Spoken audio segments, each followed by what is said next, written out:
బొగ్గు బ్లాకుల వేలాన్ని నిరసిస్తూ హైదరాబాద్ లో గురువారం రాజ్ భవన్ ముట్టడికి బయలుదేరిన ఏఐటియుసి, సిఐటియు నాయకులను అక్కడ పోలీసులు అరెస్టు చేశారు. తెలంగాణలోని బొగ్గు బ్లాక్లను సింగరేణి సంస్థకే కేటాయించాలని కేంద్ర ప్రభుత్వం వేలంపాటను నిలిపివేయాలని డిమాండ్ చేస్తూ ఏఐటియుసి అధ్యక్షులు వాసిరెడ్డి సీతారామయ్య, ఆర్చివన్ కార్యదర్శి ఆరెల్లి పోషం, సహాయ కార్యదర్శి రంగు శ్రీనివాస్, కాంట్రాక్టు కార్మిక సంఘం నాయకులు ఎంఏ గౌస్, సిఐటియు నాయకులు పాలడుగు భాస్కర్, మంద నరసింహారావుతో పాటు రామగుండం రీజియన్ కొత్తగూడెం బ్రాంచ్ నాయకులు రాజ్ భవన్ ముట్టడికి బయలుదేరి వెళ్తుండగా మార్గ మధ్యలోనే అక్కడ పోలీసులు అడ్డగించి వారిని అరెస్టు చేసి ఎస్ఆర్ నగర్, పంచగుట్ట, ఖైరతాబాద్ తదితర పోలీస్ స్టేషన్లకు తీసుకెళ్లారు. అక్రమ అరెస్టులను ఏఐటియుసి, సిఐటియు ఖండిస్తున్నామని, కేంద్ర ప్రభుత్వం బొగ్గు గనుల వేలాన్ని విరమించుకునే వరకు సింగరేణి వ్యాప్తంగా ఆందోళన కార్యక్రమాలు చేపడతామని హెచ్చరించారు. కేంద్ర ప్రభుత్వ బొగ్గు గనుల వేలంపాట ద్వారా సింగరేణిని ప్రైవేటీకరణ చేసే విధానాలను కార్మిక వర్గం మొత్తం తిప్పికొట్టాలని కోరారు.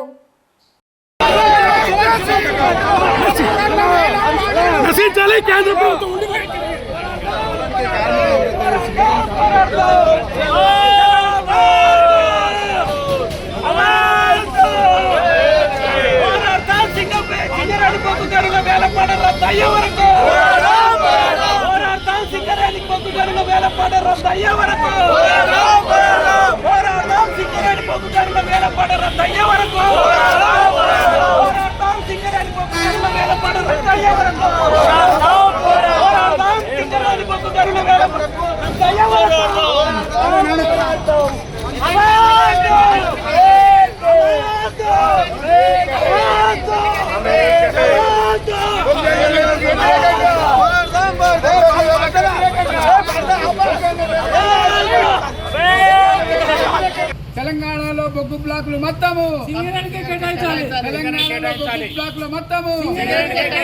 తెలంగాణలో బొగ్గు బ్లాకుల మొత్తము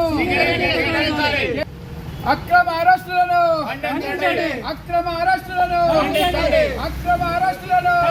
బొగ్గు గనుల వేలంకు వ్యతిరేకంగా భారత communist party CPI, AITC union తీసుకున్న నిర్ణయం మేరకు మేము 10 రోజులుగా సింగరేణిలో ఆందోళన కార్యక్రమాలు చేస్తూ ఉన్నాం.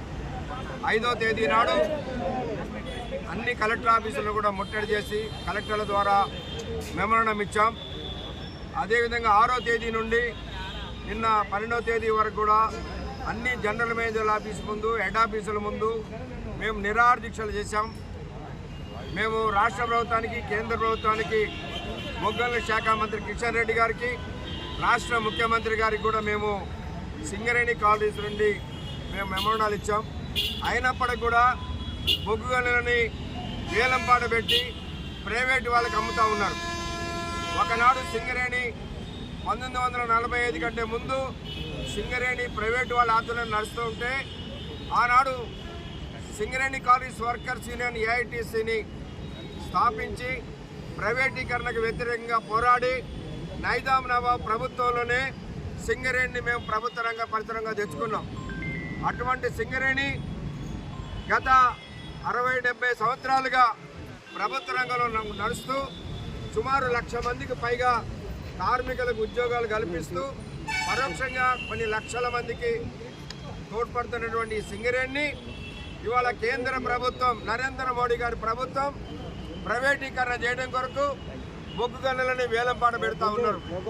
ఈ వేలంపాటలో అదానీలు, అంబానీలు లాంటి పెట్టుబడిదారులు పెట్టుబడి పెట్టి రేపు బొగ్గుని సామాన్య ప్రజలకు అందుబాటులో లేకుండా రేటు పెంచితే విద్యుత్ ఛార్జీలు పెరుగుతాయి, ఇనుము ఛార్జీలు పెరుగుతాయి, సిమెంట్ ఛార్జీలు పెరుగుతాయి.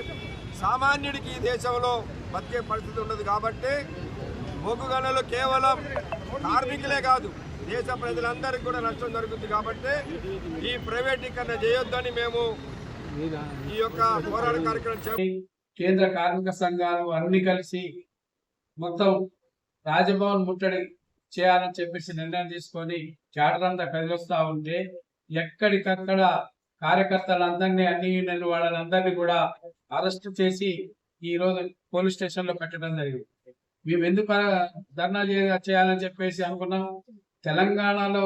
తెలంగాణకి గుండెకాయ లాంటి సింగరేణి సంస్థని ఈ రోజు ప్రైవేట్ పరం చేయడానికి, తెలంగాణకు కావాల్సినటువంటి బొగ్గు గనులను తెలంగాణలో ఉన్నటువంటి బొగ్గు సింగరేణికి ఇవ్వకుండా ఈ ప్రైవేట్ వాళ్ళకి ఇవ్వటానికి కేంద్ర ప్రభుత్వం కుట్రబన్ని పెద్ద ఎత్తున వేలంపాట ద్వారా ఇవ్వటానికి ప్రయత్నం చేస్తా ఉంది. ఇది సరైన పద్ధతి కాదు.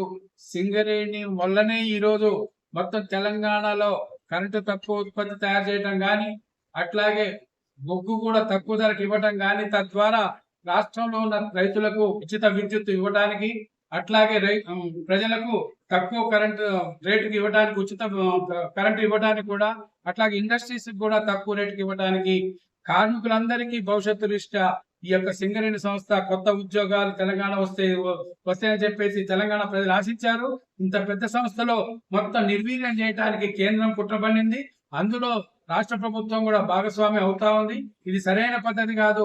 రాష్ట్ర ప్రభుత్వం ఇప్పటికైనా కళ్ళు తెరవాలి. తెలంగాణ రాష్ట్రంలో మొత్తం మీరు అవలంబిస్తున్నటువంటి విధానాల వల్ల రాబోయే కాలంలో ప్రైవేటీకరణ అయితే మొత్తం కరెంట్ ఛార్జీలు పెరిగిపోయి కార్మికులు ప్రజలు అందరూ కూడా ఇబ్బంది పడతారు. కాబట్టి ఇప్పటికైనా విధానాలు మార్చుకొని మొత్తం తెలంగాణలో ఉన్న అన్ని పక్షాలను, అన్ని పార్టీలను, అట్లాగే అన్ని యూనియన్లు కలుపుకొని మొత్తం సింగరేణి రక్షణ కోసం నడుము బిగించాలి తప్ప ఇట్లా అరెస్టులు చేసి ఉద్యమాన్ని ఆపాలని చెప్పేసి చూస్తే మాత్రం కార్మికులు గాని ప్రజలు గాని క్షమించరు. కేంద్ర ప్రభుత్వం సీరియస్ గా చెప్తా ఉన్నాం, మీరు చేసే ప్రైవేటీకరణ విధానాలు ఇప్పటికైనా మార్చుకోండి, లేకపోతే మాత్రం భవిష్యత్తులో ఈ ఉద్యమాన్ని ఉధృతం చేస్తామని చెప్పేసి Singareni college employees union CIT తరఫున, అన్ని కార్మిక సంఘాల తరఫున కార్మికులకు ఈ యొక్క ప్రభుత్వాలకు హెచ్చరిక చేస్తాం.